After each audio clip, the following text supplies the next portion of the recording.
नमाज आपने सड़कों पर अगर पढ़ ली तो आपके ऊपर मुकदमा, आप जेल में चले गए। कितने मिनट की नमाज? 2 मिनट, 4 मिनट या 5 मिनट? चलो बड़ी लंबे सूर्य अगर इमाम साहब पढ़ा दिए तो 8 से 10 मिनट ईशा की नमाज में। 1 महीना कांवड़ यात्रा पे पूरे उत्तर प्रदेश की सड़कें बंद थी। वो किसी के बाप की सड़कें नहीं, हमारे टैक्स के पैसे से बनी हुई सड़कें थी। लेकिन आपके लिए ममानियत क्यों? कभी सोचा आपने? नहीं सोचा हमने। किसी ने आवाज उठाई? लूलू माल में जाकर के 4 लड़कों ने नमाज पढ़ ली। पूरा उत्तर प्रदेश सर पे उठा लिया, पूरा नेशनल मीडिया नमाज पढ़ ली, नमाज पढ़ ली, नमाज पढ़ ली।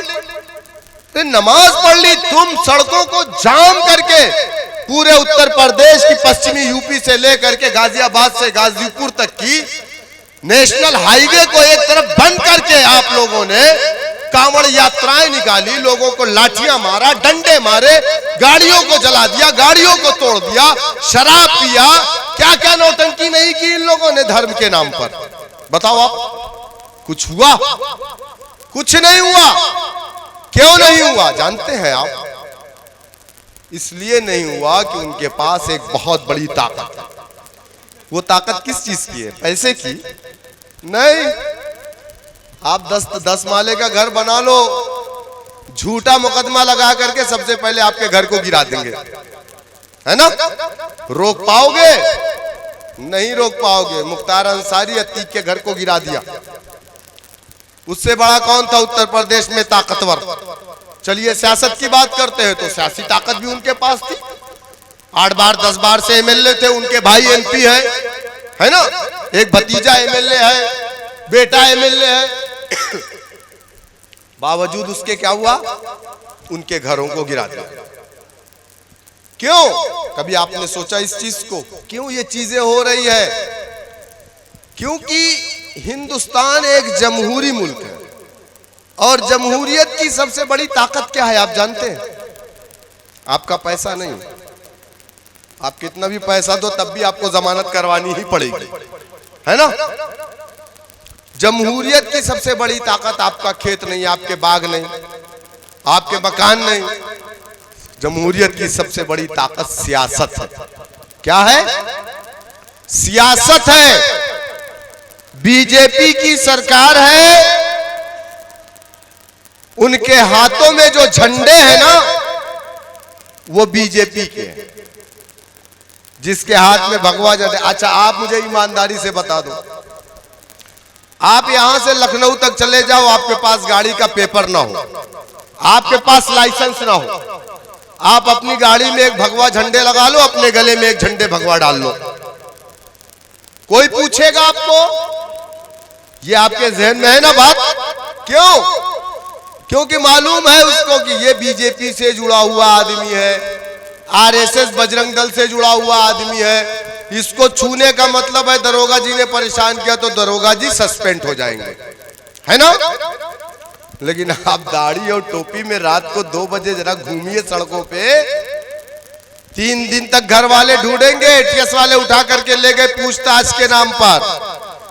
5 दिन के बाद टेलीविजन पे आपके घर वाले देखेंगे, अरे बोले मेरा बेटा आतंकवादी कब से हो गया, है ना? और फिर 25 साल तक आप प्रूफ करते रह जाओगे अदालत में, मैं आतंकवादी नहीं हूं, मैं आतंकवादी नहीं हूं। तब आप छूट करके आओगे, तब पता चलेगा कि एटीएस वालों ने क्या क्या किया आपके साथ। ये जो नाइंसाफी हमारे साथ हो रही है, क्यों हो रही है? कभी सोचा आपने? क्योंकि हमारे पास वही परचम नहीं, क्योंकि हमारे पास वही परचम नहीं है जो हमारी पहचान है। अल्लाह के रसूल सल्लल्लाहु अलैहि वसल्लम के दौर से या उसके पहले आप देख लीजिए, किसी दौर में इस्लाम बगैर परचम के नहीं रहा।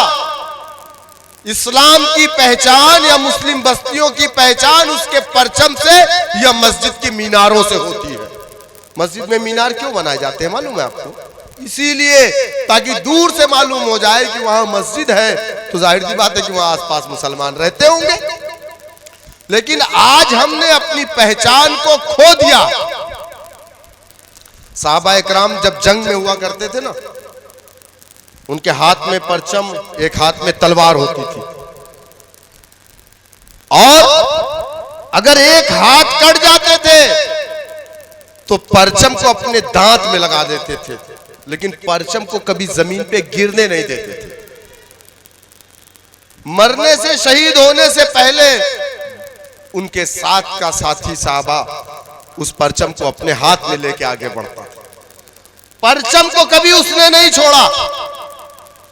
लेकिन आज हमारी कौम ने अपनी पहचान को मिटा दिया है। अल्लाह के रसूल सल्लल्लाहु अलैहि वसल्लम ने मीसाक़े मदीना को पढ़िएगा, दुनिया का सबसे पहला गठबंधन अगर किसी ने किया तो मेरे आका ने किया। आज दुनिया वालों को किसी ने सियासत सिखाई तो वो सबसे बड़े इस दुनिया के सियासतदान गुजरे मेरे आका नबी करीम मोहम्मद सल्लल्लाहु अलैहि वसल्लम। लेकिन एक अलग चीज है कि लोग आज सियासत आका के तरीके की नहीं पसंद करते, लोग आज सियासत यजीद के तरीके की पसंद कर रहे हैं, जिसके दिल में कुछ और जबान पे कुछ। अल्लाह के रसूल सल्लल्लाहु अलैहि वसल्लम मदीने में मुट्ठी भर सहाबा इकराम के साथ थे। यहूदी बड़ी ताकत में थे। अल्लाह के रसूल सल्लल्लाहु अलैहि वसल्लम ने अपना एलची भेजा और कहा, जाओ यहूद के उस कबीले से कह दो कि हम तुम पर हमलावर नहीं होंगे और तुम भी हम पर हमला नहीं करोगे, लेकिन मदीने की जो बाउंड्री है, इस बाउंड्री के अंदर बाहर से कोई भी हमलावर आएगा तो हम दोनों मिलकर के उस दिफा करेंगे, उसका मुकाबला करेंगे। लेकिन अल्लाह के रसूल सल्लल्लाहु अलैहि वसल्लम ने यहूदियों के परचम को अपने कंधों पर नहीं लिया था, नऊज़ बिल्लाह। मुट्ठी भर सहाबा इकराम को लेकर के गठबंधन की बात की थी, ना कि जाकर के उसमें शमूलियत की थी। हमेशा अपनी पहचान को बाकी रखा था। और कुरान ने भी कहा है कि ऐ मुसलमानों, तुम्हारा तुम में से अपना अमीर हो, तुम्हारा अपना अलम हो, तुम्हारा अपना परचम हो, और तुम्हारा अमीर किस में से हो? तुम में से हो, यानी कलमा ला इलाहा इल्लल्लाह मुहम्मदुर रसूलुल्लाह पढ़ने वाला। लेकिन हम आज अपनी पहचान को हमने खो दिया, हमने अपने परचम को खो दिया। आज इस देश के अंदर जितनी कौमें बसती है, हर कौम के पास अपने परचम। राजभर समाज पीला परचम लेके चल रहा है, दलित समाज नीला परचम लेकर के चल रहा है, यादव समाज लाल हरा लेकर के चल रहा है, हिंदुत्व की आइडियोलॉजी का भगवा कलर लेकर के चल रहा है। आपका परचम कहां है? आपका परचम कहां है? आशिकाने रसूल, मैं आपसे पूछ रहा हूं, ये हरा परचम आपका परचम है। और सियासत में अगर कामयाब होना है तो वो तरीका आका नबी करीम सल्लल्लाहु अलैहि वसल्लम के तरीके पे चल के कामयाब हो सकता है, किसी को तकलीफ दे करके नहीं। और आका का जो तरीका था, तलवार की नोक पर इस्लाम नहीं फैला था, मेरे आका नबी करीम सल्लल्लाहु अलैहि वसल्लम के इखलास पर इस्लाम फैला था। समझ रहे ना? लेकिन आज हमने हमारे तरीके को खो दिया। आज हम दूसरों से सियासत सीखने जाते, लोग कहते हैं काशीराम, काशीराम। अरे आपके पास तो इतना बड़ा लीडर था जो आज भी जिंदा है, जिसकी सीरत को पढ़िए, उससे अच्छा दुनिया में ताजिर कोई नहीं आया, उसके जैसा सादिक कोई नहीं आया, उसके जैसा सियासतदान कोई नहीं आया। अरे इस दुनिया में जो सबसे टॉप का लीडर होगा आज की तारीख में, वो मेरे आका के पैरों के तलवों का धोवन भी नहीं है। हमको तो सब कुछ विरासत में मिला, लेकिन हम उसको अपना नहीं रहे। यहीं पे देखा मैंने, लोग सरों पे टोपियां आरएलडी की एक रखा हुआ है, एक टोपी उसके ऊपर समाजवादी की, एक टोपी और किसी पार्टी की, 3 टोपी लगाए, इतनी बड़ी बड़ी दाढ़ी, चाचा बीएसपी, 3 टोपी लगा करके प्रचार कर रहे। क्या मिलेगा आपको? कुछ नहीं मिलेगा। जमहूरियत की सबसे बड़ी ताकत सियासत होती है। एक एमएलए जिता लोगे ना गाड़ी छुड़वाना नहीं, हिम्मत नहीं इन खाकी वर्दी वालों की गाड़ियों को पकड़ ले। छुड़वाने की बात सेकेंडरी है, हम तो चाहते हैं पकड़ी ही ना जाए, समझ रहे ना। तो आप छुड़वाने के चक्कर में अगर है तो समाजवादी के साथ जाइए, हम तो चाह रहे हैं पकड़ना ही नहीं, तुम्हारी हिम्मत ना होगी जिस दिन एक हो जाओगे, जिस दिन मुत्तहिद हो जाओगे। गाड़ियों पे लिखवाइए MIM, लिखवाइए। क्यों डरते हैं आप लोग? मैं जहां से आता हूं वहां पे 12% मुसलमान है। मैं आजमगढ़ जिले का रहने वाला हूं, वहां पे मुसलमान कितना मालूम आपको? 12-13% होंगे, बहुत ज्यादा नहीं, थोड़े से। 2013 में MIM लेकर के आया था, जब मैंने झंडा लगाया उस पे बैरिस्टर साहब की फोटो लगी, लोगों ने देखा, कहा ये तो आतंकवादियों की पार्टी है। मेरे घर के लोगों ने सबसे पहला विरोध किया था, कहा हम ताजिर हैं, बिजनेसमैन है, ये झंडे को निकाल दो तुम। हमारे घरों पे छापे भी पड़े पुलिस वालों के, लेकिन हम तो वो दीवाने थे जो इंसाफ के रास्ते पे निकले थे और इंसाफ कायम करने की बात करने के लिए निकले थे। हमने कहा रिस्क मिन अल्लाह, अल्लाह ने कुरान में कहा इन्नल्लाह यर्ज़ुक़ु मन यशाअ बिग़ैरि हिसाब, मैं जिसको चाहूंगा बेहिसाब रिस्क दे दूंगा। हम तो निकल गए, 2013 से आज तक अपनी गाड़ियों के झंडे नहीं निकाले हमने। हमारे साथ क्या बदतमीजियां नहीं होती? आपको क्या लगता है नहीं होती? क्या आपको लगता है हमको धमकियां नहीं मिलती? क्या आपको लगता है हमें खरीदने की कोशिश नहीं होती?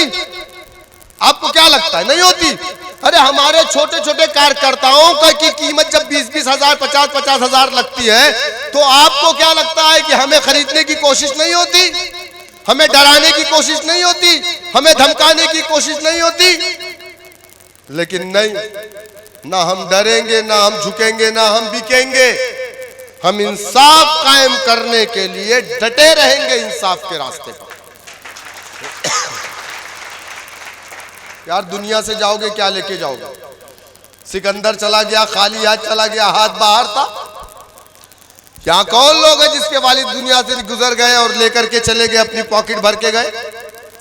हाथ में लोहे की अंगूठी है, घर वाले निकाल लेंगे। अगर टाइट है नहीं निकलेगी, बोले कटर लाओ काट के निकालो, लेकिन अंगूठी अब्बा के साथ नहीं जानी चाहिए। यही अब्बा से मोहब्बत है। अब्बा मर जाते हैं, मेरे वालिद मर गए, मेरा क्या होगा? कोई अब्बा के लिए नहीं, अपने लिए रो रहा है। गौर करिए वर्ड पे, अल्फाज पे गौर करिए कि मेरे वालिद मर गए, मेरा क्या होगा? कोई वालिद मर गए, वालिद साहब का क्या होगा कब्र में, ये कह करके नहीं रोता। मेरे वालिद मर गए, मेरा क्या होगा? इस दुनिया से सबको रुखसत होना है, लेकिन अच्छा काम करके जाए, क्योंकि हमको आका के रूबरू होना है। आका के रूबरू होना है। हम सियासत को इबादत समझ करके करते हैं। हम सियासत को वो सियासत नहीं करते जो दूध में पानी मिलाने वाले मिलावटखोर करते हैं, वो सियासत हम नहीं करते। आप उनसे वफा की उम्मीद रखते हैं जिन लोगों की खानदान के लोगों ने अपना जरिया ही बनाया मिलावटखोरी से। दूध में पानी मिला करके धोखा दिया कि नहीं दिया? अरे धोखेबाज समाज से क्या उम्मीद कर सकते हैं हम कि ये इंसाफ करेगा? नहीं करेगा, कभी नहीं करेगा। आपके लिए कोई लड़ाई लड़ने नहीं आएगा, आपको अपनी लड़ाई को खुद लड़ना पड़ेगा। मैं आपका नेता बनने नहीं आया हूं। बैरिस्टर साहब ने बार बार कहा कि मैं उत्तर प्रदेश में नेता नहीं बनना चाहता, मैं उत्तर प्रदेश में नेता बनाने आया हूं। तो हम चाहते हैं कि आपके दरमियान से एक मजबूत लीडरशिप खड़ी हो।